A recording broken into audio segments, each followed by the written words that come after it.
Peter and Josh, welcome to the Game Informer Show, guys. Hey, how's it going? Yeah, it's an honor to have you. So you're both with Toys for Bob over there? Yes, I'm a senior producer at Toys for Bob. And I'm an art director at Toys for Bob. And, okay, doing a little research on you guys, you both are relatively new to Toys for Bob, right? Oh, I've been here for 7-8 years. Oh, really? And Okay. Activision a little over 10 now. Yeah, a little over 10 years. How about you, buddy? I'm pretty new. I came on at the start of the project, so yes. And you wrote somewhere in your bio that you had worked on about 1 million unreleased MMOs. That seems to be your specialty, right, Josh? Yes, man, He's I counting. did. No, in San Francisco, there was a boom of people trying to make the next World of Warcraft, and a lot of them did not succeed. None of them did. Can you please write a book someday about just that world of trying to replicate World of Warcraft, and it just never goes well? Don't try. That's when I learned that. Don't try. Never compete with Activision. It cannot be done. That's awesome, man. And so, Peter, you were at Activision proper for a while, and then you moved to Toys for Bob during like the Skylanders boom. Is that right? Yeah, I was in the publishing side at Activision, and then they needed some help with the Skylanders, and they were nice enough to bring me onto the team here at Toys for Bob. So it's been pretty sweet. Yeah, that's awesome. So, Josh, when you first moved to Toys for Bob, had you heard rumors about Spyro, or what was the process there? Did you learn about it when you walked through the door?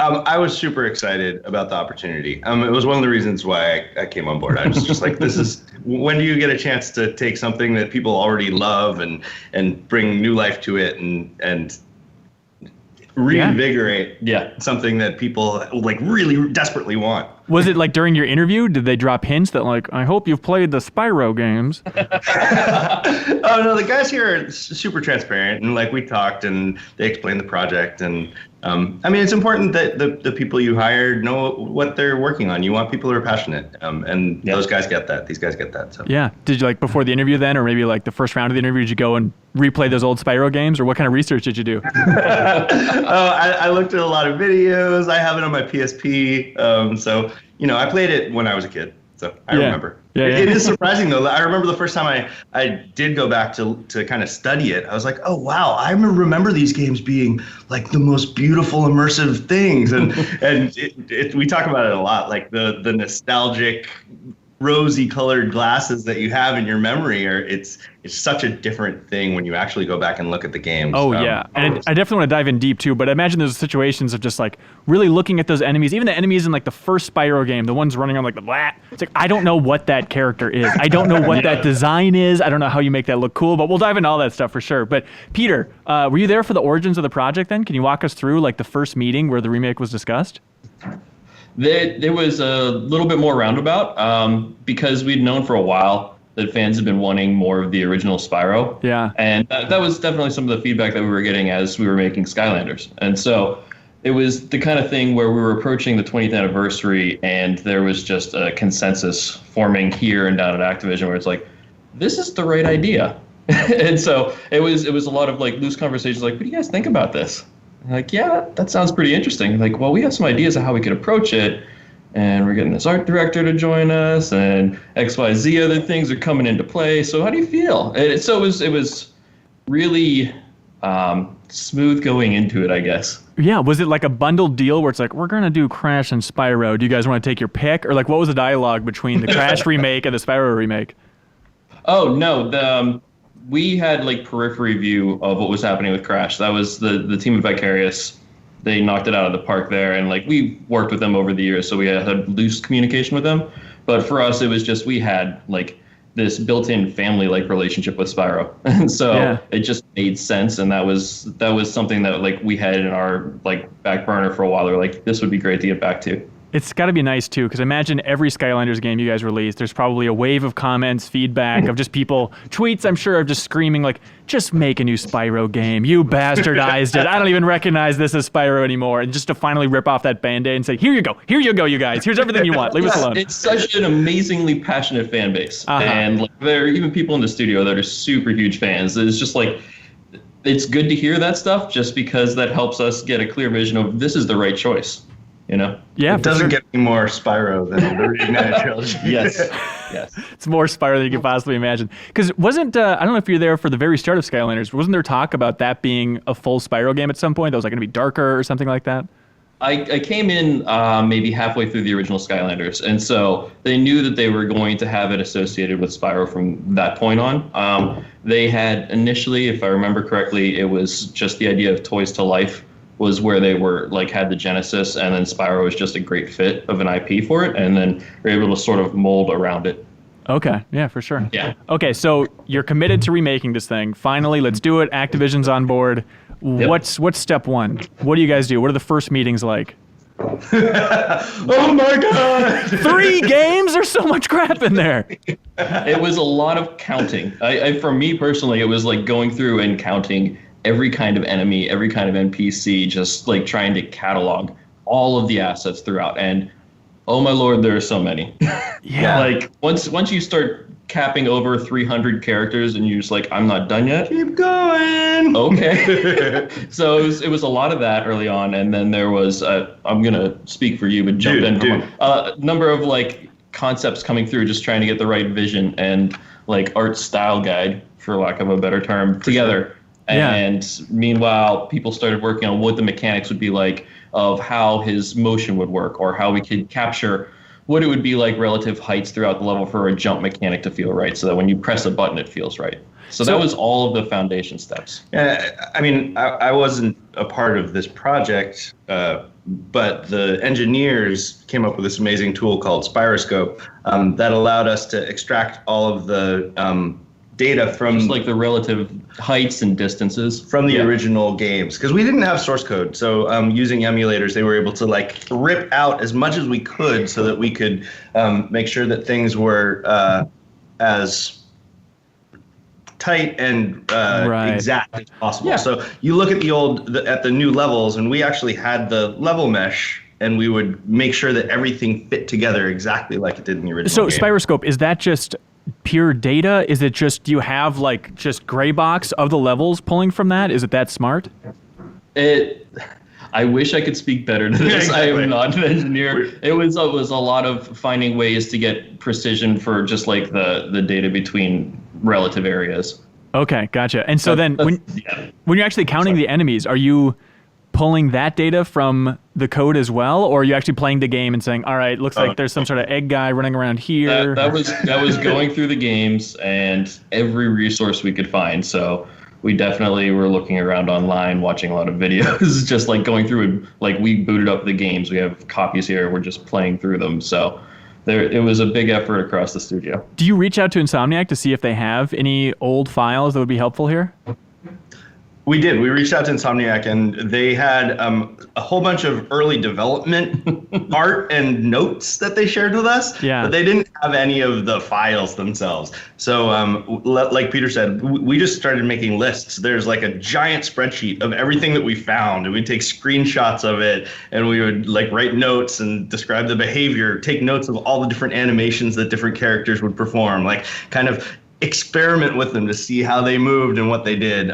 So there was just a whole lot of upfront research at the beginning of the project. There's always a weird debate. I mean, Warcraft 3 Reforged is our cover story right now at Game Informer, so I'm kind of super close to it. But the great debate about remaster versus remake. It seems like everyone's always wishy-washy on what classifies as what, but I imagine that's something that would drive you guys nuts when people call this a remaster, because like, no. This is a full remake, right? This is... what's the term that we Well, I mean, we actually had to remake it because we didn't have the code. So it wasn't just like a remaster where you go in and you adjust textures, you clean things up. Like, we literally had to rebuild it was like a dynamic game. remaster. Yeah. To us, it's a remaster because we are trying to be as faithful to the original gameplay as possible. Our intent is that you should be able to have the same gameplay experience as you had in the original games. And so just using Unity, or Unreal, right? Sorry. Yes. Okay, so using Unreal, you're just literally building out Spyro's moves, I'd imagine just in an open green field, just over and over again, reiterating, playing the games back and forth to see how close they could possibly be. Yes. Exactly. Did you guys ever do something this crazy? And this is a little bit nuts, but we did it for the Crash remake, which is really fun, where technically, right, if you have a PS4 DualShock plugged in, you can use it on the PS3. Did you guys ever do that so you could actually be controlling the original Spyro while also playing the remake, just to compare how they control? I think there was some of that at some point. Okay. I personally didn't use it. I mean, that's definitely something that would hit our engineers and designers. I'm pretty sure. I think there was. Okay. And I mean, I haven't looked at that comparison. I'm sure people have done it online at some point, but I mean, just playing a little bit, by the way, I should say, it feels great. It looks great. Congratulations, guys. It's awesome. Thank you very much. It feels like you 100% got there, right? Yes, I think so. I mean, just the amount of iteration that the team went through, and there was a lot of care for every like fringe case, like what it's like when you're on top of a spinning chest and like, okay, well, this is going to be a little tweak we'll do, but you'll be able to do that. Or like how it feels with the flying when you're going between levels, like just the subtle wave of the character. Like there are pieces there that it was a little bit of flourish or add-on that we did, but it was still keeping metrics in place as closely as possible. Yeah. What was the biggest argument on the team about changing things? Oh, wow. Biggest argument. God, you know what? Like there was just so much like enthusiasm all throughout the project. I don't remember any arguments. I remember like different levels of excitement. There were some things that got people super pumped and like really energized. But I can't remember anyone really. There were, well, no, I mean, arguments, such a negative connotation. Yeah. I think a lot of it was, well, no, I mean, this is like, we're a real like family oriented studio here. There was a lot of people that were like actively trying to buy in with like, oh, here's this cool thing. Like, what's a good example? Unifying the guidebook across the 3 games. Okay. That was something that was, let's push for that. That's something that helps solidify these as the Reignited trilogy as opposed to each of the individual games. So there was a lot of passion behind things like that where individuals or teams would come up and be like, I really think this is something that we could do. It's a slight change, but it's still valuing what the intent of the originals were, and like, let's give everybody right analog camera control. It's not there originally, but we really have to do this. So there were those kinds of instances. We had the parody squad, and Parity, yes. And whenever something would come up that somebody on the team wanted to do, the parody squad would kind of meet, talk about it, and say, "Is this the right thing to do for the fans? Is this making it better? Is this changing something that they're going to really be upset about?" And so we took every thing like that very seriously. Okay, so guidebook. Are there other big changes that I haven't spotted yet that this hardcore fans are going to point out here? They're like subtle ones. There's the mini map across all 3 games.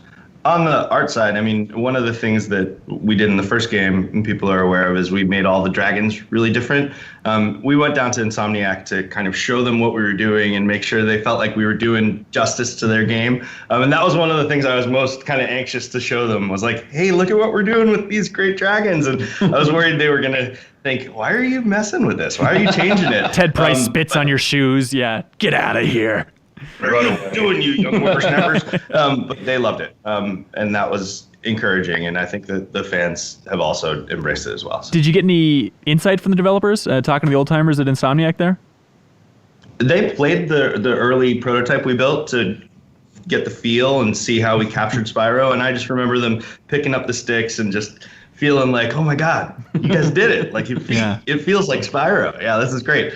Let's see, they were very interested in how we translated the character himself, Spyro. So we took some advice from them, and I think we really captured what people love about that little purple boy. Yeah, well, I remember talking to Insomniac a while ago about Spyro, and they said that, like, yeah, we got a lot of feedback on the first game that Spyro's like attitude just sucked. He's like, I'm gonna torch him. It was too much. And then they got like nicer later on. But like with the new VO, did you guys try and smooth that out a little bit, where it's still kind of the same dialogue, but he just won't seem like so much of a prick? I think there was like a good opportunity there when we got Tom Kenny to do the voice for all 3 versions, or all 3 titles. And I think the work that he does is really fantastic. And there's a lot more of maybe that joy and wonder of the Spyro character that just shines through in his performance. So, yeah. Okay. And that's another thing you point out. Like we didn't change the dialogue. We didn't adjust the story. Another thing that makes it a remake instead of a remaster instead of a remake. We didn't take creative liberties to like add storytelling or change the storytelling or change the characters in any way. It's just so good in its base form. Yeah, it didn't need it. You know, we were like, there are all these. Thank you for releasing me dragons. Should we add more character to them. It's like, no, that's a thing people love. Like, thank you for releasing me is a thing. Yeah. We can't change that. Yeah, I guess so. So is it just the hardest part for you guys then, and maybe for you in particular, Josh, is just the amount of art assets? It's just seeing that entire, Excel spreadsheet of dragon number 1, dragon number 2, dragon number 438. Yeah, it was totally bonkers. But I think that was part of what made it so exciting. It was like, we have to do this. We have to figure out a way to do this. And it was one of the things that can be really challenging about making a game from scratch is you have to go through the design process to understand, like, what are these things to begin with? And Spyro had solved that problem for us. So from the visual direction side, the challenge wasn't coming up with a look. It was taking what was there and making it richer and modernizing it for today, PlayStation 4 and Xbox One. So is it a grind for the artist just to go through so many character designs? Is it just like, all right, week number 52 of just drawing this thing, here we go. I'll try and crank it out in 3 days here. I actually think that look back here real quick. I think the artists there's a fraction, appreciated the fact that, like, we just had to go through things. There wasn't like, in a typical process, you might have an artist working on something for weeks and weeks and, like, changing the shape of the shoulder pad and getting super detailed. And in this case, we were like, because we had so much to do, it was, you got in the groove and the artist, like, felt it and it was flowing and it was like, oh wow, that's an awesome design. Let's change this little thing. But we couldn't get hung up on noodly bits because we just had so much to do. And there was also a little bit of freedom too. I mean, just in talking to like our artists, where it's not making chins on men and women of different ethnicities and face shapes for 4 months. It's like, do a dragon, do a Nork, do a fairy, do a balloonist. It's like all over the place. Yeah. Capybara race car driver. Yeah. I mean, it's just absurd stuff. And that was the delightful thing about the project too, is that the guys at Insomniac came up with a wacky, wild universe, and we got to bring it to life again. What character did you shake your head at the most looking at? Like, was there one that stood out just like, what is this silly thing? What the hell were they doing? This is all for you. They're in the first game, in what is it? It's in the Nasty Nork level. There are these guys that have these barrels. They're like engineers and I forget what we call them. But in the original game, not the survivalists, the engineers, the dock workers. Yeah. And in the original game, they kind of looked like the balloonists. Oh yeah. And we were like, weird. Why would the balloonists be fighting against you in these levels? And we're kind of scratching our head. We're like, maybe they're just Norks, but they gave them like pink skin here for some reason. So when we went to Insomniac, that was the one question I asked them. I was like, what are these guys? Are they Norks? Are they balloonists? Is there some weird subversive thing happening with like Oswald and these guys? And they're like, they're supposed to be Norks. So we made them more clearly Norkish. Yeah. Nork-like. I was very curious. First time I saw extended gameplay of this game, I was like, I really want to know how they do the butt cracks in Spyro 1. Like burning down the tents and having those characters moon you. That's such a good iconic thing. And I remember talking to Insomniac about it, like, yeah, we just have some wacky, I think it was like a French artist on our team that just decided to throw that in there. I noticed the crack less detailed in the remaster than you'd think. There's enough that you know what he's doing. And his gluteal cleavage. Was that a debate about how defined that crack should be? Yeah, there was some discussion. Okay, you settled on, let's just make it kind of lumpy butt. No harm done. That's cracky enough. Okay. Another thing is just Nasty Norg's design. Not Insomniac's finest work, I'd say, in the original one. Like, good for back in the day. Good for back in the day. But that was when he first came on the screen. It's like, you guys did as good of a job as you could do with that initial design of trying to put some personality in kind of that generic-looking guy. Well, yeah, absolutely. The fun thing about Nasty Nork is he is humongous on top, and he has these tiny, skinny legs. He's like that M. Night Shyamalan movie with John Leguizamo, who's like just works out with the right side of his body. Remember that? No one remembers that. I have no idea what you're talking about. He like only works out on his right side, so he's like this one hulking arm, and his other arm is like just kind of meh. The Nasty Nork is like that. His legs are like super derpy and skinny, but he's like huge up top. Yeah. He's super vain in that sense. Yeah, no, we had a lot of fun with Nasty Nork. And the animation team here at Toys for Bob is just magnificent. Oh, and yeah. The way that they kind of make you care for him in just that first intro movie is fantastic. Yeah. There's one expression where you're like, they called me ugly. Oh, it like really hurts him. And like that's why this went down, because his feelings got really, really hurt. How well have the games aged? When you went back and just devoured these games, where there's certain things where like this is the most 90s ass thing that these guys decided to put in back in the day. You know what's funny though? Like I've been playing it with my kids, and games now are so much more complicated, just almost by necessity, to feel like they're I don't know, modern and rich and full. Yeah. But like the simplicity of just having a little dude who's running around collecting gems, like enemies are, you don't have to like study stuff to figure out what's going on. Like it's just an enjoyable experience. And I feel like it's super refreshing in the current environment of games. So, you know, I don't think it's retro even. I just think it's refreshing. I totally agree. I think I was going for more the angle of like, we got a hot skateboarder because it's the 90s here, you know, like that level of thing where it's like, I don't want to. Hey, hot skateboarders are still cool. Are they really? Does a dragon need to skateboard? Come on. It's different. He stands apart from other dragons with it. I think it comes back to just the whole anything goes mentality, right? Like there's just kooky stuff all throughout the game. Yeah. Did it make you appreciate the amount of work that went into those games, especially because if I remember correctly, didn't Insomniac crank those out like in 3 years? Wasn't it just year after year? It's super fast. Yeah.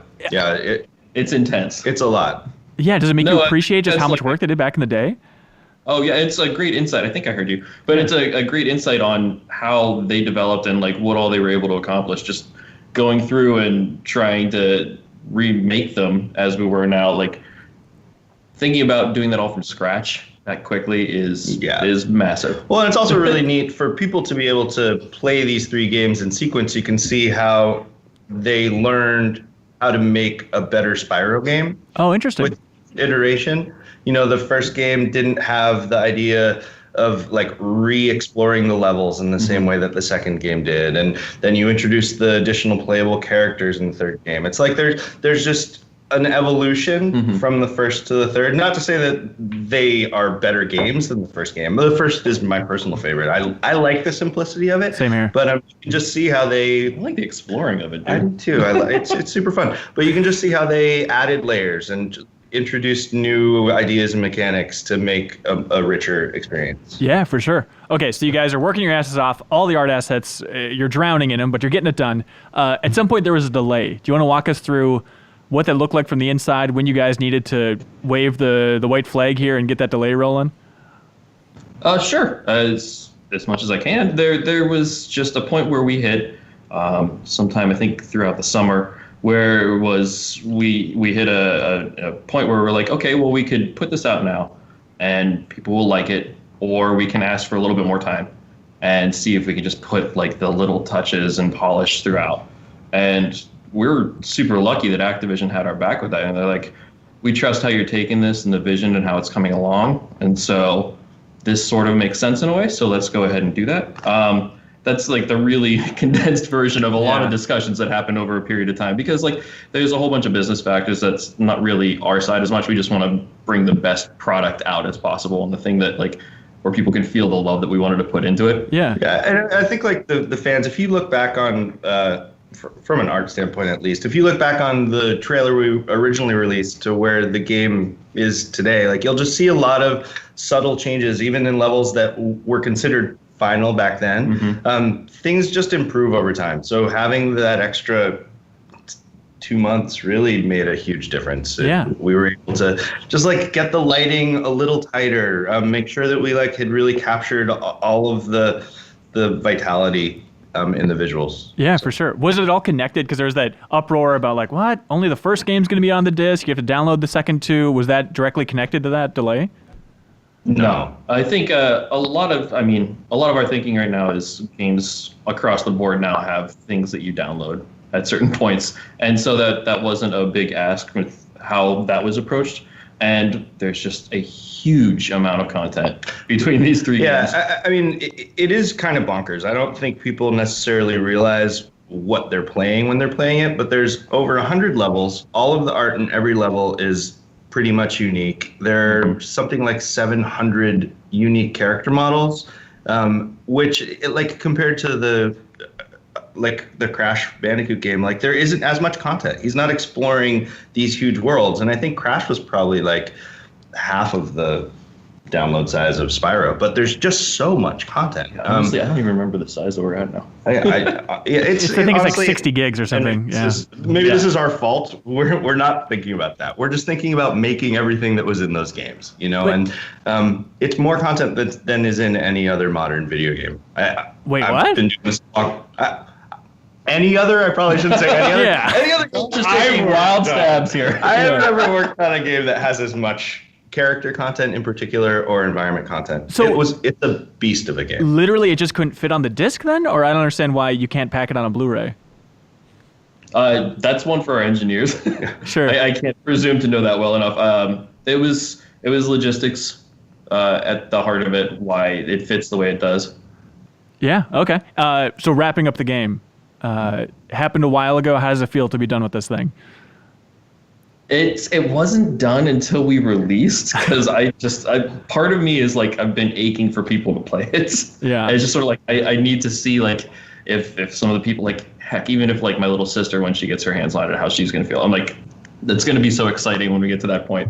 Yeah, it almost doesn't feel real. Yeah. Like when you're working on something for a long time and it finally gets out, you're so eager to see if people appreciate it, and we're overwhelmed by the support that we've received so far, and it's very humbling. Do you, Josh, are you like going around on YouTube, like searching Spyro Reignited, people crying reaction? Like, what's the ideal thing you're looking for here from people streaming it or playing it on YouTube or whatever? Oh man, it's just so.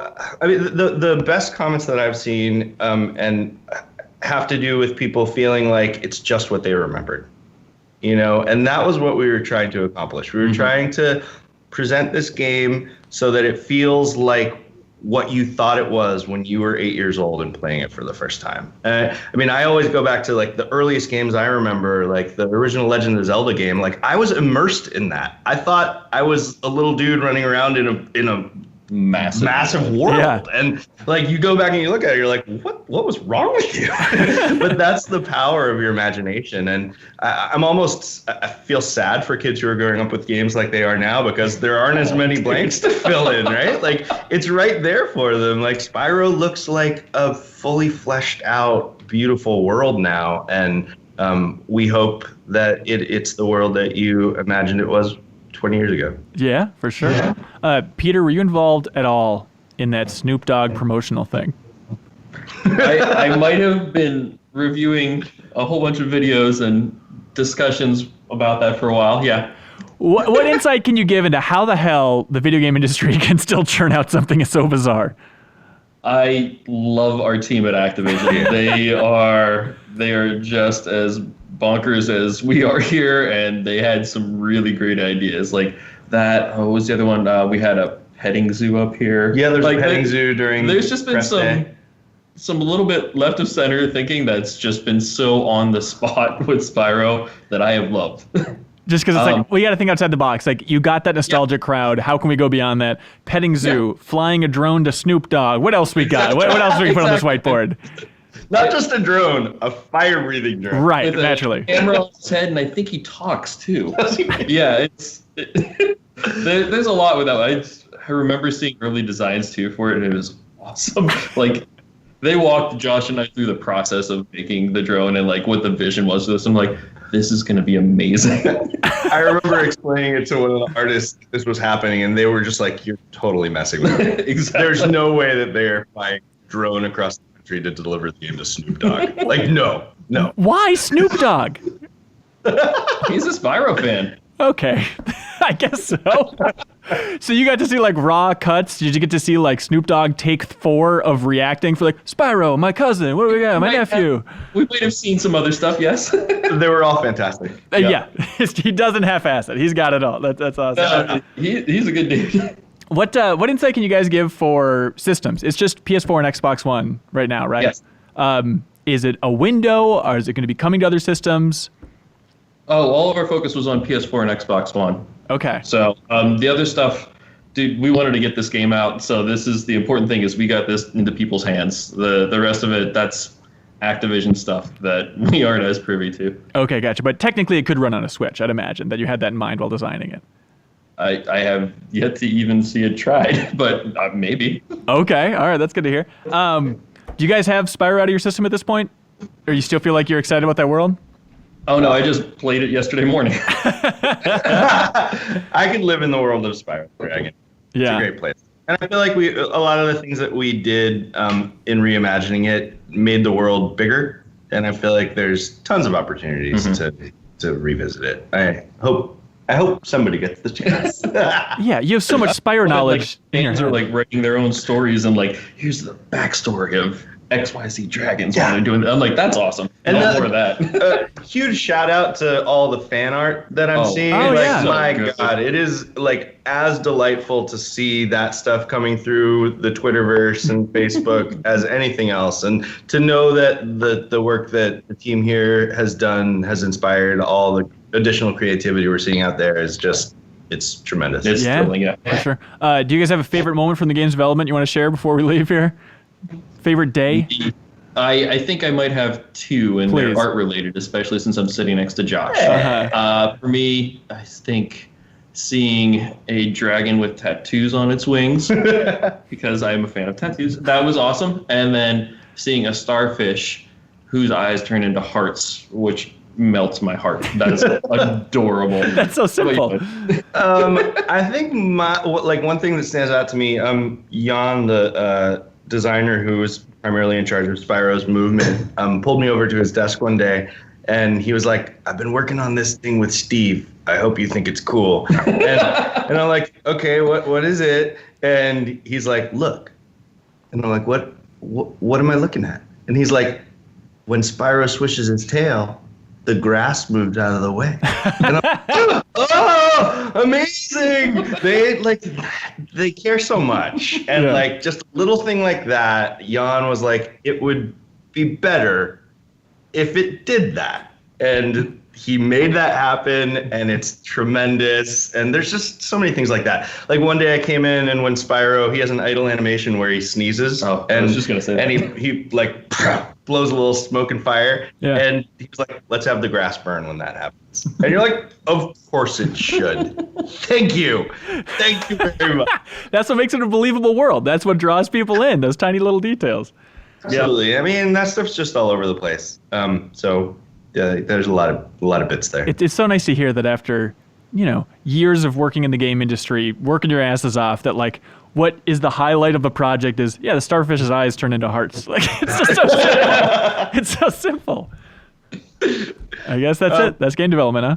Little things that make the heart break a little bit. I also think the team here has been really respectful of the community and the fans, and we've been paying attention to a lot of the feedback that we've been hearing throughout development. And there have been a lot of like personal stories that touched us that the community was supportive of, and we tried to address a lot of those concerns, or not concerns, but sneak little bits into the game to make sure that people knew that we were listening. Yeah, so. I think you're going to have plenty of people listening. I'm sure you guys paid attention to the Crash remake sales numbers. I would only imagine Spyro is going to be damn close, if not topping it, because you guys did a hell of a job there. So congratulations. Thank you so much. Thank you very much. And here's hoping that the sales numbers are so good you guys get to make a new Spyro, which I think is the obvious thing that everybody wants. Well, I mean, that might be cool. More than anything, we just hope people love playing the game. Yeah. Going on a little kid adventure with Purple Dragon is pretty awesome. There we go. Dragons are still cool. That was just a clip from a larger show called The Game Informer Show. You can find it on iTunes, Google Play, or GameInformer.com. We take the fun opportunities and exclusive information from Game Informer magazine and boil it into a show that airs every Thursday with exclusive cover story information, developer interviews, a lot of fun stuff. So come love games with us.